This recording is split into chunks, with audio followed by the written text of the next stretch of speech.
Bismillahirrahmanirrahim. Bismillahirrahmanirrahim. Assalamualaikum warahmatullahi wabarakatuh. Alhamdulillahilladzi ja'ala syahra Ramadan sayyidash syuhur. Asyhadu an la ilaha illallah wahdahu la syarikalah wa asyhadu anna Muhammadan abduhu wa rasuluh alladzi la nabiyya ba'dah. Allahumma salli ala sayyidina Muhammad wa ala alihi wa sahbihi ajma'in. Amma ba'd. Subhanaka la ilma lana illa ma 'allamtana innaka antal alimul hakim. Bersyukur kehadirat Allah Subhanahu wa taala dengan mengucapkan alhamdulillahi rabbil alamin.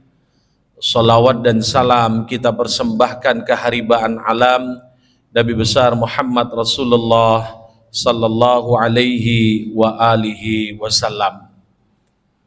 Tema tausiah di malam pertama Ramadan 1445 Hijriah berjudul Ramadan Bukti Kasih Sayang Allah. Hadirin wal hadirat yang dirahmati Allah Subhanahu wa taala, faham dan maklum bagi kita bersama dan dipastikan secara akidah kita bahwa Allah itu punya sikap, punya sifat yang sebagaimana tertera dalam Asmaul Husna Ar-Rahman dan Ar-Rahim. Allah adalah Maha Pengasih dan Maha Penyayang. Kasih sayang Allah terhadap hambanya seperti kita tentunya dalam segala aspek kehidupan, segala dimensi kehidupan, sehingga semua kita ini diciptakan Allah, bukti Allah sayang kepada kita semuanya. Ketika memasuki Ramadan 1445 Hijriah atau ketika memasuki bulan suci Ramadan, ini bisa kita lihat menjadi satu bukti begitu sayangnya Allah kepada kita semuanya. Maka pada kesempatan kali ini paling tidak ada 3 hal yang ingin saya sampaikan dalam rangka membuktikan bahwa begitu sayangnya Allah kepada kita semuanya di bulan suci Ramadan. Pertama adalah bukti sayangnya Allah di bulan suci Ramadan ini, Allah akan melipat gandakan semua amal kebaikan yang kita lakukan di bulan suci Ramadan. Sehingga Allah tidak menghitung balasan kalau 1 tambah 1 sama dengan 2, 2 tambah 2 sama dengan 4, maka di bulan suci Ramadan ini itu tidak berlaku. Sehingga hal kecil apapun yang kita lakukan di bulan suci Ramadan ini, yang terkecil sekalipun apalagi yang besar, maka itu pahalanya akan dilipat gandakan, berlipat ganda yang diberikan Allah kepada kita semuanya. Sehingga bagi kita semuanya jangan disia-siakan momentum Ramadan tahun ini dalam rangka memperbaiki kualitas diri kita, dalam rangka memperbanyak amal ibadah. Sehingga amal ibadah di bulan suci Ramadan ini menjadi pahala yang berlipat ganda. Inilah bukti kasih sayang Allah kepada kita.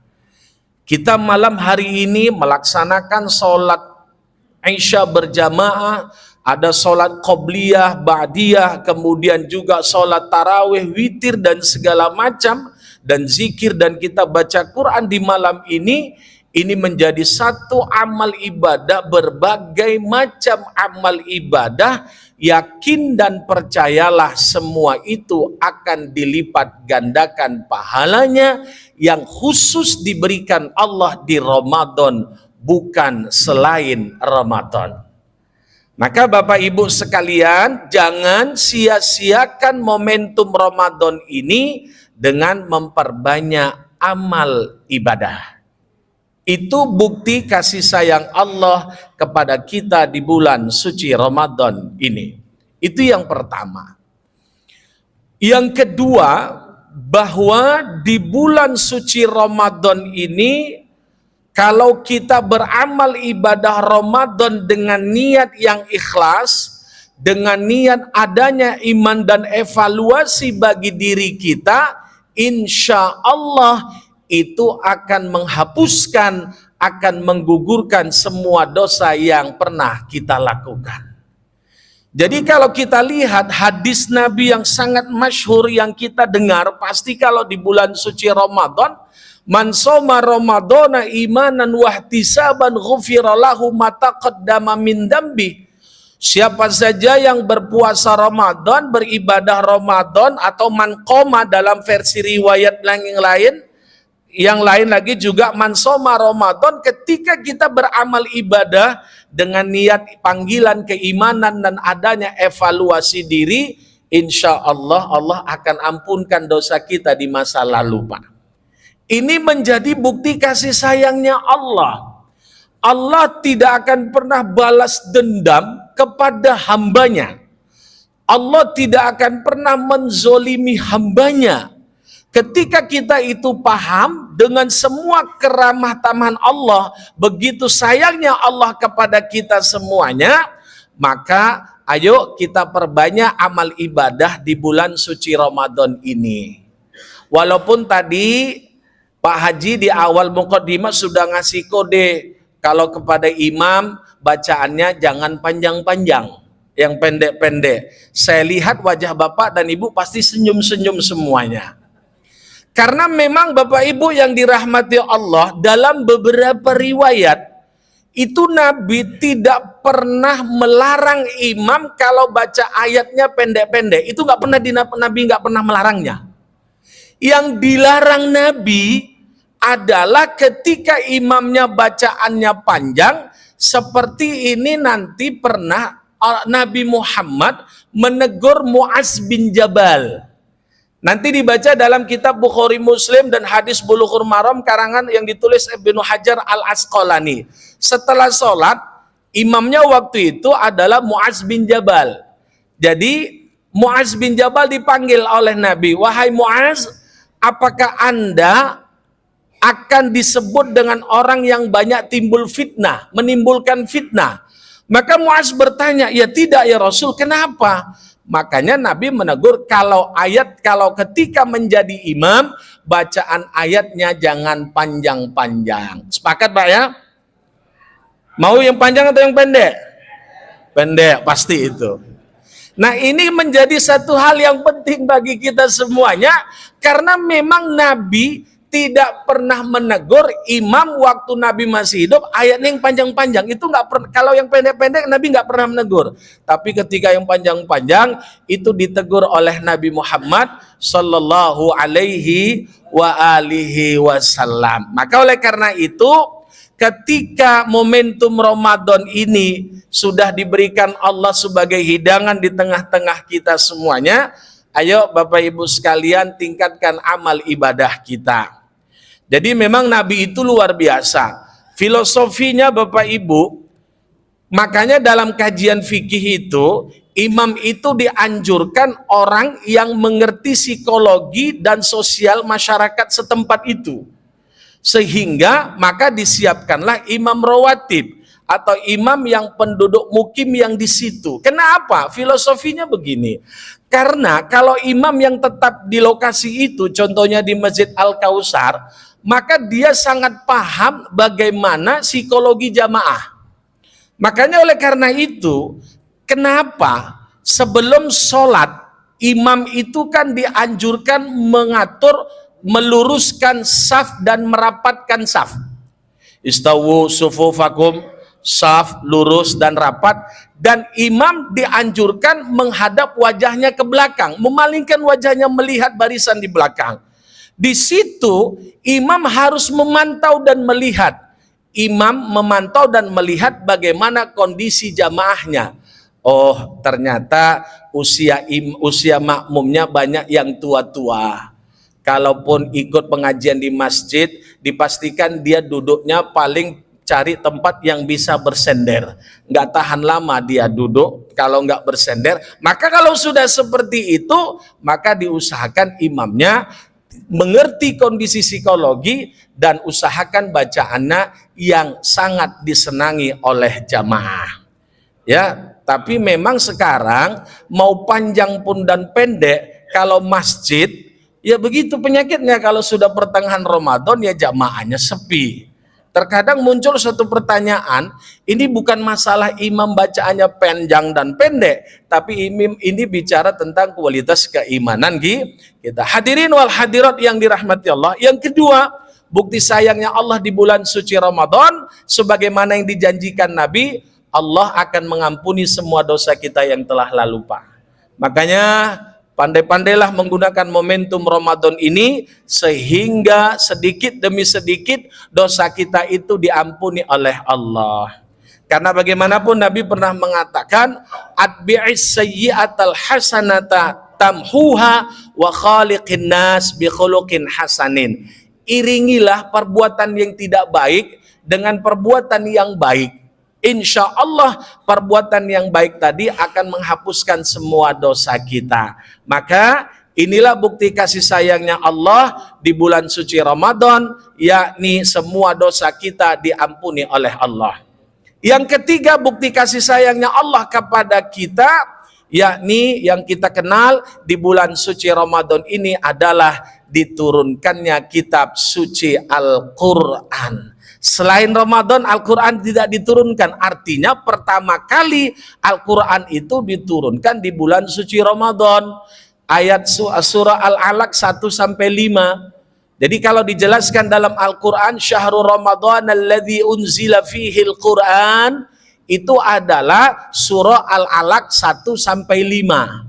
Sehingga pertama kali Al-Quran itu diturunkan adalah untuk hal yang positif bagi kita semuanya. Ini artinya apa? Al-Quran bukti kasih sayang Allah kepada kita. Mau kita apakan Al-Quran itu di bulan suci Ramadan? Ayo kita banyak membaca Al-Quran. Membaca Al-Quran, buka majelis, tadarus Al-Quran, baca yang satu orang, yang lain dengar. Jadi kalau bacaan kita salah nanti dikoreksi orang yang lainnya.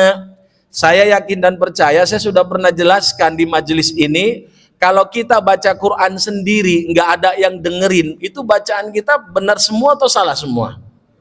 Pasti benar semua itu, Pak, yakin saya. Kalau nggak ada yang dengerin, pasti bacaan kita itu benar semuanya. Tapi ketika ada majelis tadarus, satu yang baca, yang lain dengar. Maka ketika salah, yang dengerin wajib ataupun harus memberitahukan, membenarkan bacaannya. Pak Haji, mohon maaf, bacaan Bapak tadi salah. Yang baca dapat pahala, yang memperingatkan dapat pahala, yang mendengarkan semuanya itu juga mendapatkan pahala dari Allah. Itu namanya tadarus. Maka tadarus itu kan isim masdar dari fiil madinya tadarosa, ya tadarosu, tadarusan. Artinya apa? Saling belajar.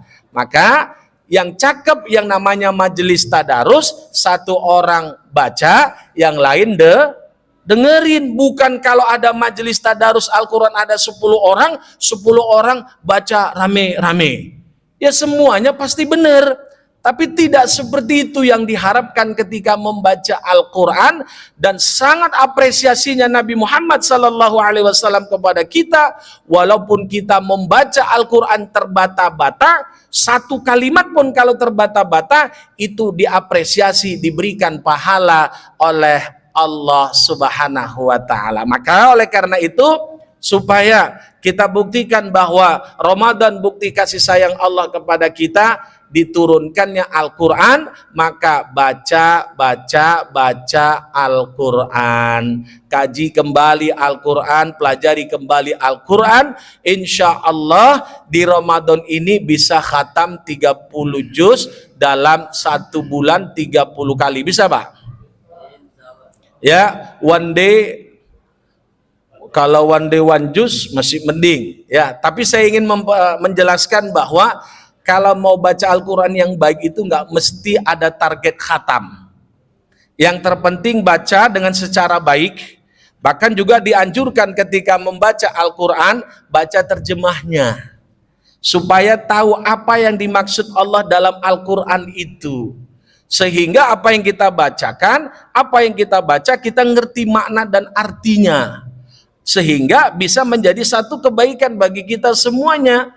Itu yang ideal. Kalau memang tidak mau seperti itu, baca Al-Qur'annya, gak usah punya target mau khatam, yang terpenting rutin. Setelah zuhur baca Quran, setelah asar baca Quran, setelah maghrib baca Quran, setelah isya baca Quran, setelah subuh baca Quran, waktu-waktu senggang baca Quran. Insya Allah ini menjadi amal-amal yang nanti pasca Ramadan itu bisa istiqomah dalam membaca Al-Quran.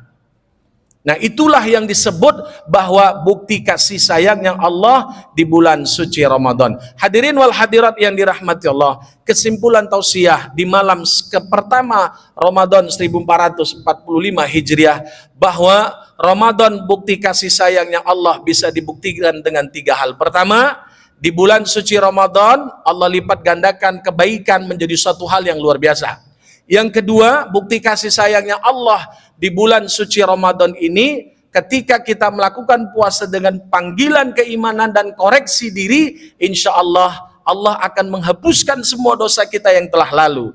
Yang ketiga, bukti kasih sayangnya Allah di bulan suci Ramadan ini adalah diturunkannya Al-Quranul Karim. Oleh karena itu, baca Al-Quran dengan sebaik-baiknya. Ini saja yang dapat saya sampaikan. Semoga bisa memberikan satu inspirasi bagi kita, menjadi satu hal yang baik bagi kita, bahwa Ramadan kali ini harus lebih membahagiakan kita, harus menjadikan diri kita sukses fit dunya wal akhirah. Amin ya rabbal alamin. Ini saja yang dapat saya sampaikan. Semoga bisa memberikan manfaat dan kebaikan bagi kita semuanya. Wal afwa minkum jami'an. Billahi taufik wal hidayah. Assalamualaikum warahmatullahi wabarakatuh.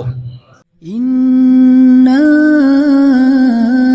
a'tainakal kautsar fasalli li rabbika wanhar. Inna shani'aka huwal abtar.